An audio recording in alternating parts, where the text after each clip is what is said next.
14 अगस्त होगी, हम अपनी हकीकी आजादी ले चुके होंगे।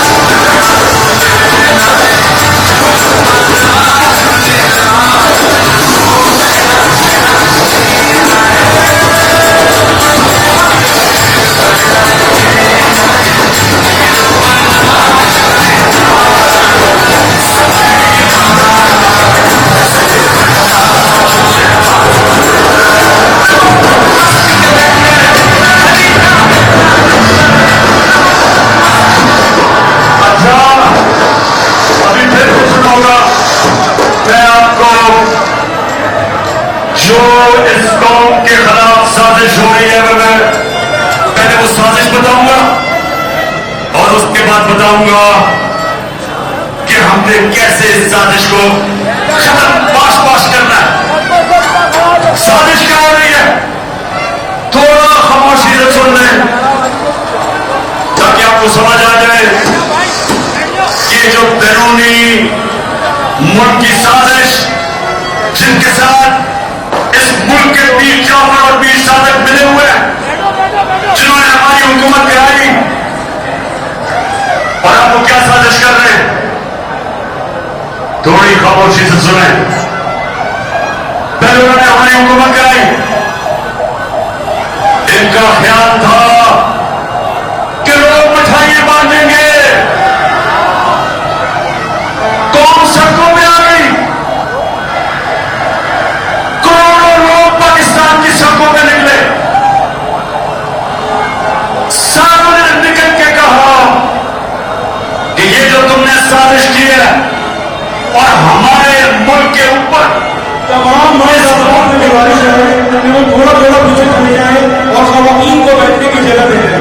तमाम नौजवान से गुजारिश है कि वो थोड़ा थोड़ा पीछे हो जाए, वाले पैर के साथ तारुन करें और खवातीन को बैठने की जगह दें। शुक्रिया। आपने देखा घरों में घुस के डरा, 3 लोग शहीद हुए। इन्होंने समझा कि हम लोग डर के सहम गए, लेकिन जब पंजाब के बाहर आए, कौन सड़कों पर निकल आई, जानने के बावजूद हमने शिकस्त दी।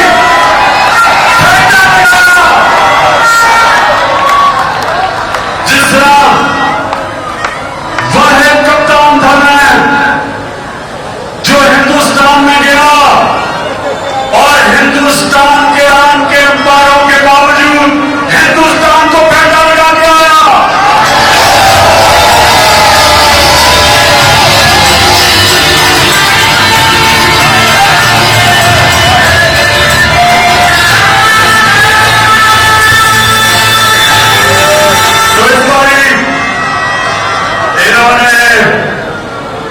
इंतजामिया को साथ बनाया, अंपायरों को साथ बनाया, पुलिस का इस्तेमाल किया, और वो सिकंदर सुल्तान जो एक बदयार इलेक्शन कमिश्नर, उसने पूरी मदद की, इनकी हर किस्म की दानगी की। और सिकंदर सुल्तान वो तो एक बुज़दिल आदमी है, उसको तो पीछे से एक टूट पड़ा, इसलिए उसने एक जूता पड़ा तो उसने पूरी मदद की। इस सारे उनके बावजूद अवाम कभी बाय इलेक्शन में ऐसे अवाम नहीं निकली। लाहौर के लोगों में खास तौर पर तो आपको सलाम करता हूं कि आपने पूरी तरह शिकस्त दी इनको। उसके बाद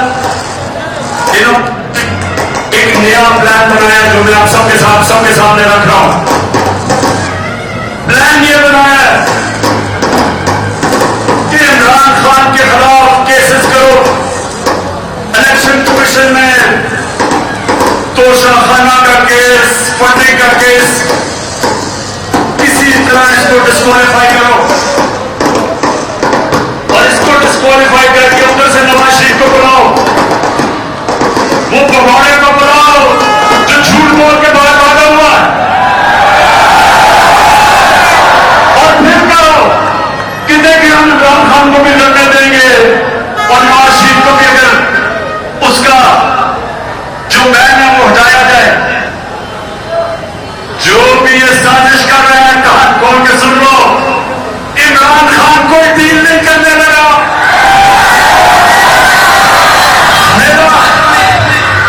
मेरा मुकाबला इस डाकू से ना करो, ये 30 साल से पैसे चोरी कर रहा है। मैं सिर्फ आपको एक छोटी सी वीडियो जरा एंजॉय करेंगे, फिर ये जरा गौर से सुने। ये आज से 12 साल पहले, आज से 10 साल पहले, ये देखें जरा वीडियो।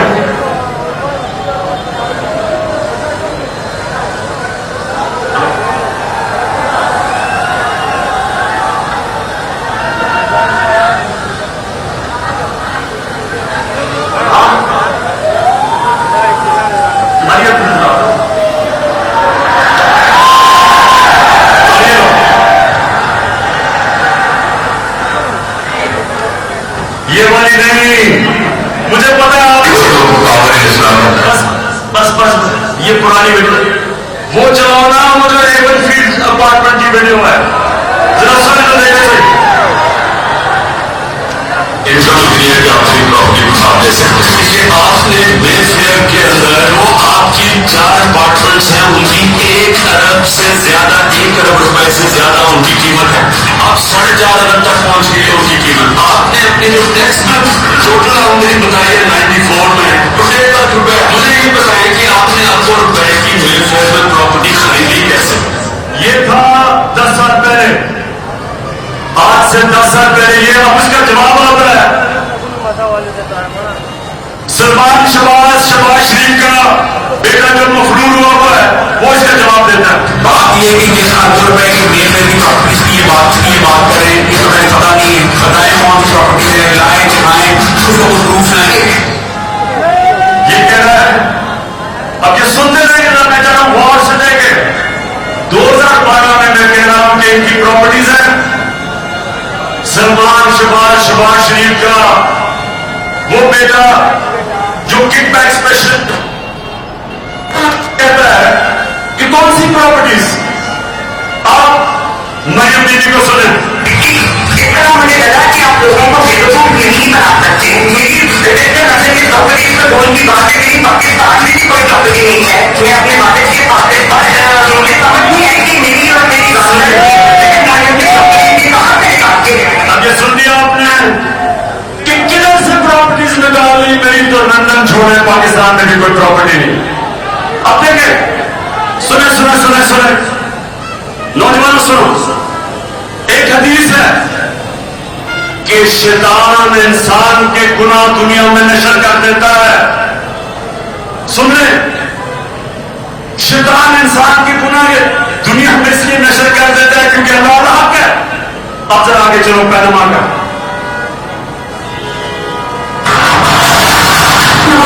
मरियम नवाज, हसन नवाज और हुसैन नवाज के बैरून मुल्क खुफिया असासों का इंकशाफ, पनामा लीग्स ने बैरून मुल्क खुफिया दौलत का बाटा तोड़ दिया।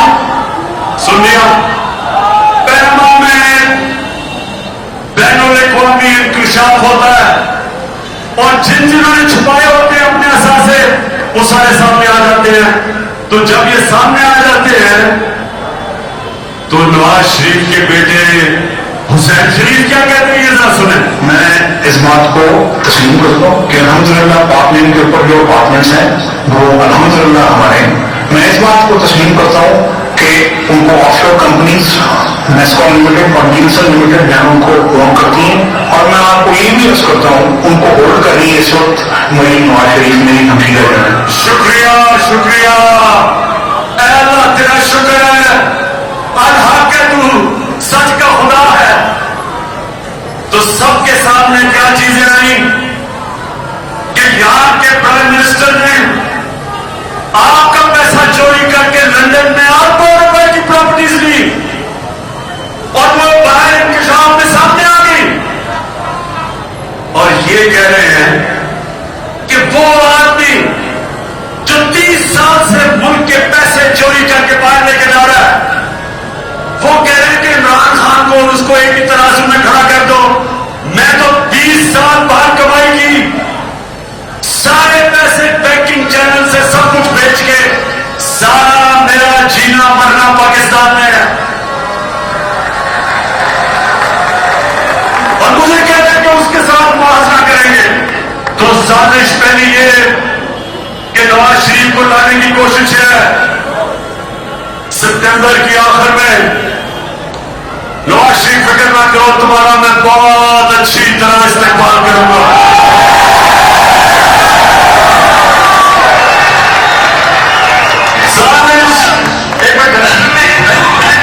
سازش دوسری کہ عمران خان کے اوپر کیسز کرو، کردار کشی کرو. یہ وہ جو ٹی وی اسٹیشن لفافوں والے، پیسے لے کے زمین بیچنے والے، ان کے ذریعے عمران خان کی کردار کشی کرو، اس کو برا بھلا کرو، اس کو ڈسکوالیفائی کرو، اور پھر وہ ٹی وی چینل جو عمران خان کا موقف پیش کرتی ہیں ان کو بند کرو. اے آر وائی کو بند کرو. اے آر وائی کو کس لیے بند کیا؟ اے آر وائی کا کیا قصور تھا؟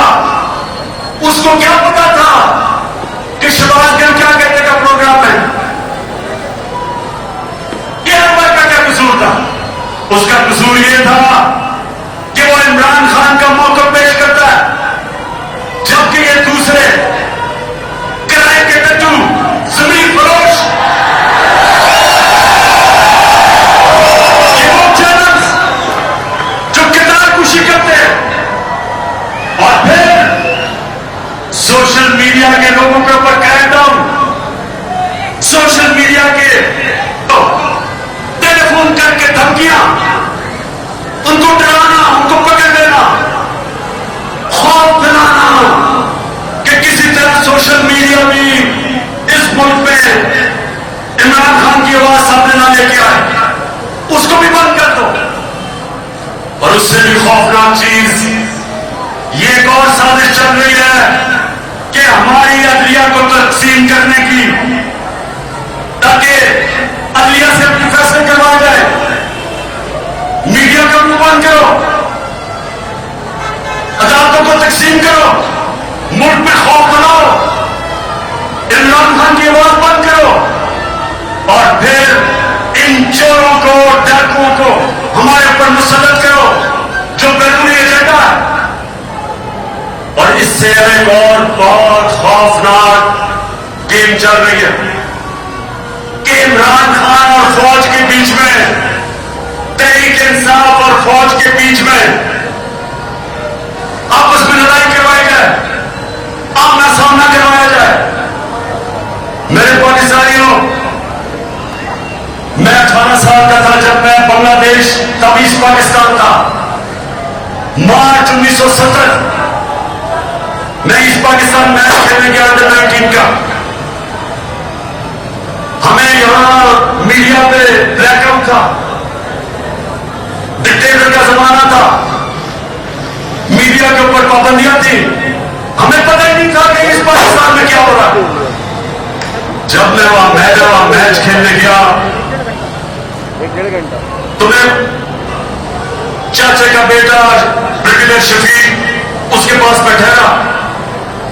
وہ پہلی دفعہ اس نے مجھے بتایا کہ ہو کیا رہا ہے، کہ عوام یعنی کہ وہ جماعت جو بنگلہ دیش کی بلکہ پاکستان کی سب سے بڑی جماعت تھی، اس کے خلاف ملٹری ایکشن ہو رہا تھا، شروع ہو رہا تھا. اور سارے پاکستانی سن لو، اتنا بڑا ظلم ہوا جو ہمارا ملک ٹوٹا، بڑا سانیہ ہوا پاکستان سے کہ جب آپ فوج کو اور سب سے بڑے ملک کی جماعت کا آمنا سامنا کرواتے تو نقصان تو ملک کا. آج پھر وہ سازش ہو رہی ہے، ہر قسم کا پروپیگنڈا کیا جا رہا ہے کہ कि जनाब इमरान खान तो शोधा के खिलाफ उनके खिलाफ बात कर रहा है। शर्म करो। इमरान खान वो पाकिस्तानी है जो गुलामी की, अगर गुलामी हो वो मौत उसके लिए बेहतर है। अगर मुझे ये हो कि गुलामी या मौत, मुझे बहुत पसंद है। ये कैसे हो सकता है कि एक मुल्क की मैं फौज को कमजोर होने दूंगा? ये कैसे हो सकता है कि मैं चाहूंगा कि मेरे मुल्क की फौज कमजोर हो? क्योंकि अगर पाकिस्तान की फौज कमजोर होती है, यहां इतनी बैरूनी साजिशें हैं। मैं बार बार कह बैठा हूं कि मुल्क के 3 टुकड़े करना चाहते हैं वो। इसलिए इमरान खान कभी नहीं चाहेगा कि उसकी फौज कमजोर हो। वो चाहेगा कि उसकी फौज एक मजबूत इदारा हो। अब मैं आपको बताऊं, अब मैं ये चाहता हूं कि जो लोग आज इख्तिदार पे बैठे हैं, जरा मैं आप सबके सामने दिखाना चाहता हूं कि इन्होंने पाकिस्तान की फौज के मुताबिक क्या कहा। देखिए जरा। जैसे कमर जावेद बाजवा साहब, आपने हमारी अच्छी बड़ी चलती हुकूमत को रुखसत करवाया, जजों से जोर जबरदस्ती फैसले आपने लिखवाए। आपको 2018 इलेक्शन में अवाम के मैंडेट की चोरी का हिसाब देना है। नवाज शरीफ ने यह जरूर किया कि उसने किरदारों और इदारों के दरमियान एक वाज़ेह लकीर खींच दी। एक या दो अफराद इदारा नहीं हुआ करते, एक या दो अफराद। इस वक्त आप मनाजिर देख रहे हैं और ये इमरान खान साहब के